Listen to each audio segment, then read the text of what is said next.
Welcome back to another episode, and in today's video we will be able to remove the unnecessary buildables. So let's say we made a mistake, we placed something wrong. Oh, we don't want that. Let's hold keyboard key 1, wait 2 seconds or however long you set it to be, and we are destroying those buildables one by one. We don't have to stand there, we just gotta make sure that we first look at it. So yeah, let's get started.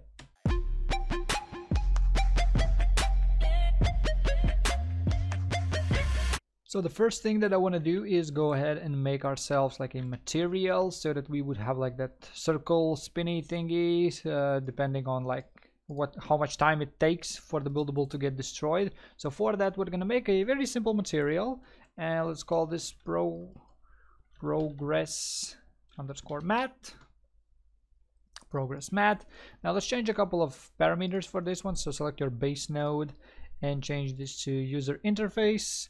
And also we will change this to translucent, masked. That's the one, because we need the opacity mask for this one. So the first thing that we need is the actual color for this thing. So I'm just gonna use a regular color value. So this is gonna be it. I'm gonna make it into a white color. So just constant 3 for the final color, like so. So that's good. Now we need to set up some kind of an opacity. So for that, first and foremost, let's go ahead and let's create like a circle. So what we're going to need is we're going to need a radial gradient exponential, this thing right here, and we're going to need 2 of those. So we're going to have the inner and the outer circle. So one of those is going to be basically like for like the white thing itself, and then we're going to have a middle piece that's going to make it transparent, kind of say. So, and also we are going to need to subtract these two from one another. So let's subtract like so. So now let's open this up so that we can actually see it, and let's provide it some values so that it actually does display us something. So we're going to need a couple of parameters and constants. So I'm just going to add 4 constants for now. So we're going to need one in the radius and one in the density, and the same thing for the other one, radius and density.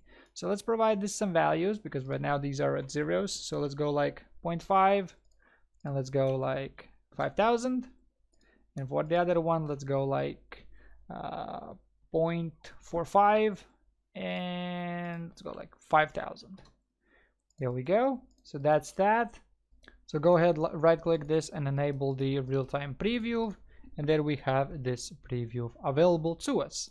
So we have our circle. So basically, the closer you make these numbers to one another, the closer will be the line, the thinner will be the line. So if we make this like 0.49, it's going to be a very thin line. So I'm going to have like 0.45 for this. So that's good for this one. Now we need to do some more things. What we need is we need a texture coordinates node. We need this guy right here, and we want to subtract a little bit from this. So we're gonna subtract from this, and the value that we're going to subtract from it is we're gonna take a half value from this basically. Then the next thing that we are going to do is we're going to multiply this with a constant that is going to be minus 2.2. We're gonna plug that in. There we go. And then we can go ahead and make a vector to radial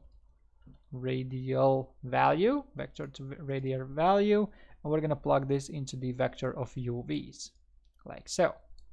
Here we go. The next thing that we want to do is we want to add. So we want to add the vector converted to angle. So we want to add this. And again, we're going to need a constant. Well, this one definitely needs to be a parameter, because this one now is going to tell us how much it needs to be filled up. So let's call this progress, and let's plug that in. Now I'm going to make the value of like 0.5, and then from these we want to, from this add, we want to do a floor, mat floor. Not exactly sure what a couple of these nodes do. All I know is that if I make this, it's gonna work, and that's all that I care for at this point. I'm more so into the code itself rather than these material nodes, so I'm not too great about this. So probably there's a better tutorial on this specific topic somewhere. But in the end, we want to multiply these two together, and that creates our opacity mask. So now, here we go, we have a half circle. So like I said, if we bump this progress up or down, you will see that it grows and it shrinks. Here we go. So 0 should be completely empty, like it is, probably, and 1 should be completely full. Let's wait a second. There we go. So that is that. So that's going to be our material. It's going to work just fine. And we're going to provide this, we're going to provide the progress value from the outside, and then we are going to change the value of it. So now our material is ready to be used. So let's go ahead and let's create ourselves a new widget, because I'm going to hold this image on my screen constantly. So it's going to be a part of my HUD essentially. So I'm going to call this UI HUD. So let's open this guy up and let's add ourselves an image over here. So let's add an image to the middle of the screen. We can select the material itself, and then by selecting the image under the brush setting, we can plug that in. Change the size to whatever, how big you want it to be, and make sure you anchor this to the middle. Now this right here is only going to be the preview. We are going to change this later because we will need to have a reference to this material right here, and we're going to need to change the value. But for now, let's just leave it be, and let's make sure that, well, we actually have it on our screens. So for that, let's go to our third-person character. Let's find the event begin play. And on it, let's go ahead and let's create ourselves a widget. Create a widget. Let's make this into our UI HUD, and let's then add to viewport. So now at this point, if we would hit play, we should have this circle on our screens constantly. Now let's go ahead and let's set up some little bit of functionality. So I'm going to be using the keyboard key 1 to destroy my buildables. For now, we're only going to set up so that the circle works. It's not going to destroy anything right now, but let's first deal with one problem at a time. So let's have ourselves a keyboard event, which is going to allow us to use any key and run that thing. So for this, we're going to need 2 variables. Obviously, you can use this progress bar, of course, with a lot of other things as well. You don't necessarily have to run this only for the build mode. This can be used for all kinds of things later on, maybe some picking up or whatever might be a little bit delayed, for example, right? So the first one is going to be progress. Let's actually call this in progress. There we go. That needs to be a Boolean value and false by default. And the other one, I'm just going to call this progress value. And this one will need to be a float value, and by default it should be at 0. There we go. This gave me some kind of an error. I think it's just a glitch. Okay, so on pressed, we are going to set our in progress. We're going to set it to be true, and on released, we are going to set this back to false. Now also on the false, we're going to reset our progress value back to 0, like so. But on the true route, we are first going to do a if branch check, because we are going to check is in progress. So make sure you get this value. Don't use this variable. Make sure you get it, because this one is always going to return you true. So get a new one and plug it in. We need a new one because, and we actually need this check only because we are going to loop back to this. So that's why we are having this check. So what we are going to do over here, so let me bring these down a little bit. We are going to set our progress value. And how we are going to set it is by getting it. And we are going to do a plus float, and also I'm going to do a clamp. So let's clamp this float. The minimum value is going to be 0, maximum value is going to be 1. So that's going to look something like this. Now we need to figure out the amount by which we are going to add to this. So that will be based on our delay. So my delay in this case, to make this animation a little bit smooth, is going to be 0.01, and then after that delay we can come back to over here and run it again, add some more value to the progress if the button is still pressed. So it should look something like this. Now the value totally depends on this. So if we would set this to the same amount, like 0.01, it's going to be 1 second for the for this whole thing to get filled in. Or we can make it like 2 seconds by making this 0.005, like so. So now it's going to be 2 seconds for the circle to fill up. So that's about it for now. So let's go back to our UI HUD, and let's go ahead and let's set up ourselves a visibility binding based on whether the progress bar is on or off, so it doesn't show up constantly on our screens. So select the image. scroll down to the behavior and set the default visibility to be collapsed. Then go ahead and create yourselves a binding, but before we can set up the binding, we need to have the character's reference. So in the event graph, on event construct, whenever we create this widget, we are going to cast to the character first. So we go ahead and we cast, then for the object we get the owning player pawn, and that is going to return us our player. Now let's promote our player to the variable. So promote to variable, and now this variable is going to be available in this widget. So let's go ahead, let's get our player's reference.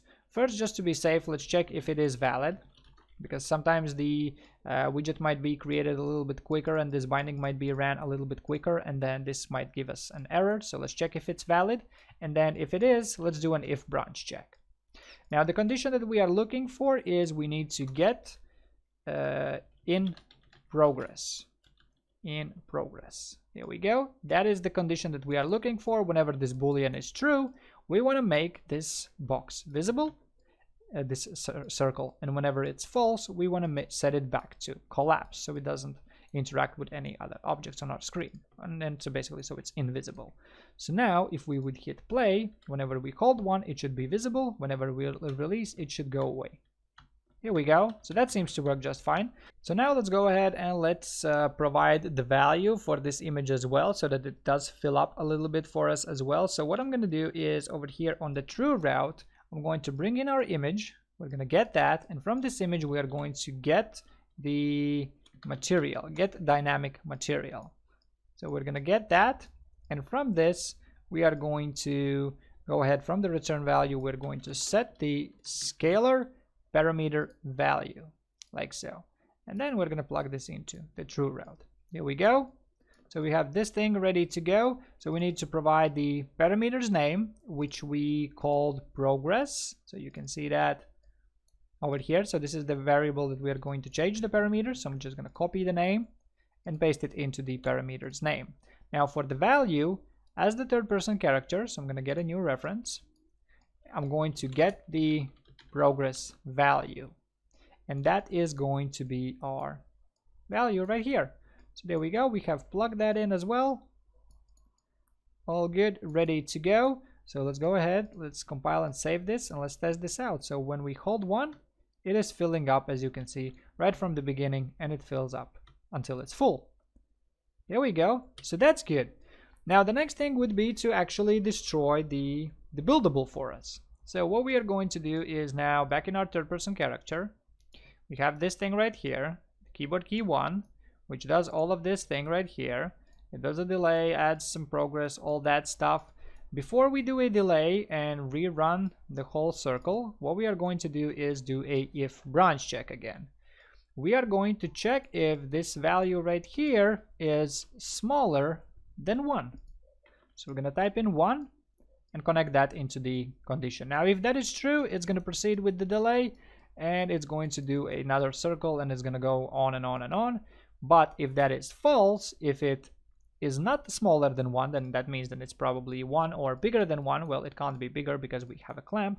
Then we can try to destroy something. So now at this point, let's do some little bit of optimization, because we already have one line trace over here which is running through the visibility trace channel, and we're going to have to run another one over here and another one over here. So what I'm going to do is go back to the E-key event right here.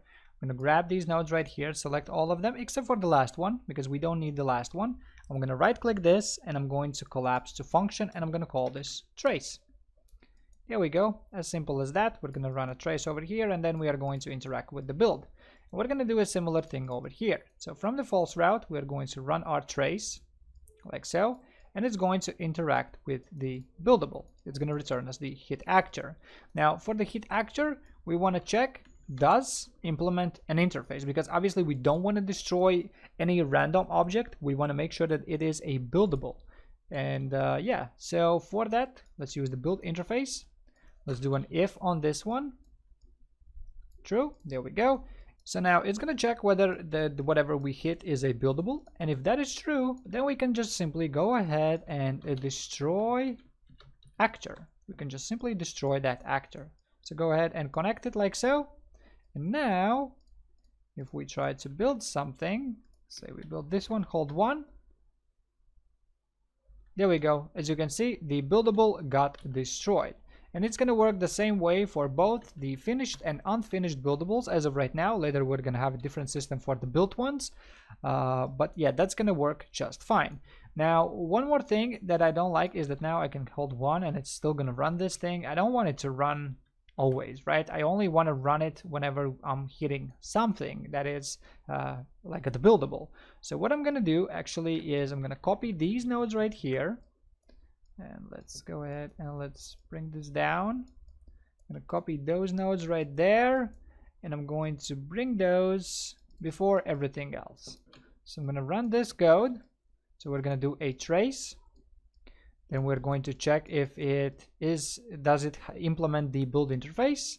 And then I'm going to do a if branch check for that. And instead of destroying the actor, I'm going to proceed with this code right here. If it's true, if it is a buildable, then we are creating the progress bar and doing the other stuff. Now you have a couple of options over here that you could do. Technically, you could remove this piece now if you wish to. So with this code specifically, if we run it like we have it right now, if we have 2 buildables, one over here, one over here, we can start looking with one, we can finish looking like so, and it's going to destroy that one, right? But if we remove this piece, connect the destroyer right here, and connect the target from this hit actor that we got at the very beginning, it is going to destroy the first one that we looked at. So we can plug it like so, hold 1, look at this one. It destroyed that one instead of this one. So it's totally up to you how you want to make this. I'm just showing you multiple methods of how you could approach this issue. So I'm going to leave it be like this. This is going to be good enough for me. So yeah, that's it for this one. Now the next thing that I want to do is, like I said, I'm going to have a different type of destruction for the finished buildings, and I'm going to have a different one. So this one is going to only work for the ones that are not yet finished. So we need to somehow figure out whether our building is already finished. So for that, we are going to need to go ahead and open up our build interface, and over here we need a new function, and let's call this is build finished. And all we're going to do is simply return a value, and let's call this is finished. And that's it. We're going to return a single boolean, and it's going to create us a interface function. So now what we need to do is go through all of our buildables. So I'm going to open all of these, all 5 of these up. And it gave me a bunch of errors. Updated, fixed, detected on load. Please resave. Compile and save this. Okay, that's a first. Apparently that's not an issue. Hopefully, if it is, well, we're gonna see that in a second. So every single one of our buildables now, since they have this interface, under the interfaces section, we have the is build finished. This one right here. Here we go. So what we want to do is we have is build finished 1, find references, it's get and set. Okay, it's a 1. That works, I guess. So that's the value that we are using to check if the build is finished whenever we are trying to add more like resources to this to finish the build. So go ahead and pass that value to the return node. And now you will have to do the same thing for all of these. So we have another one over here. Here we go. That's probably where the save glitched out on that value right there, because I called the function the same name. That's why it probably glitched out. That's why it glitched out. It changed it changed the name. Okay, that's fine. So yeah, let's go ahead and do that. That was the error, why it gave the error, because I named the variable and the interface function the same way, and it did not like it, but luckily for us, it just simply renamed it. So whenever we pass along that value, now we can know whether the buildable is finished. So now back in our third-person character, what we can do over here is bring this back a little bit. And over here, we can run this interface function is build finished message. This one right here.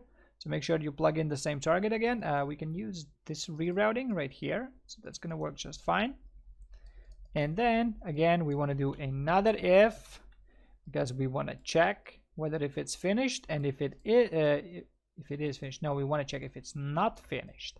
So if it's not finished, then we can proceed with the code, because if it is finished, well, like I said, later we're going to have a different system for destroying it, because as of right now, and well, in this project entirely, I want this destruction method to be only available for the unfinished builds. So now, real quick, last check, hit 1. There we go. Now one more thing is that this thing doesn't disappear. If I keep on holding it, it doesn't disappear. So what I'm going to do is over here, I'm going to grab these two and I'm just going to set them. So in progress, back to false, progress value, back to 0. There we go. So this way now, whenever the buildable is destroyed, it is going to be removed from the screen. So the progress bar is going to disappear and it's going to make it look quite a bit nicer. So some small reroutes again. There we go. Compile, save this, hit play, last test. So we destroy this and the progress bar is gone with the object itself as well. So yeah, that's going to be it for today's video. If you found this useful, like always, you know the drill. Leave a comment down below, all that good stuff, and yeah, see you in the next one.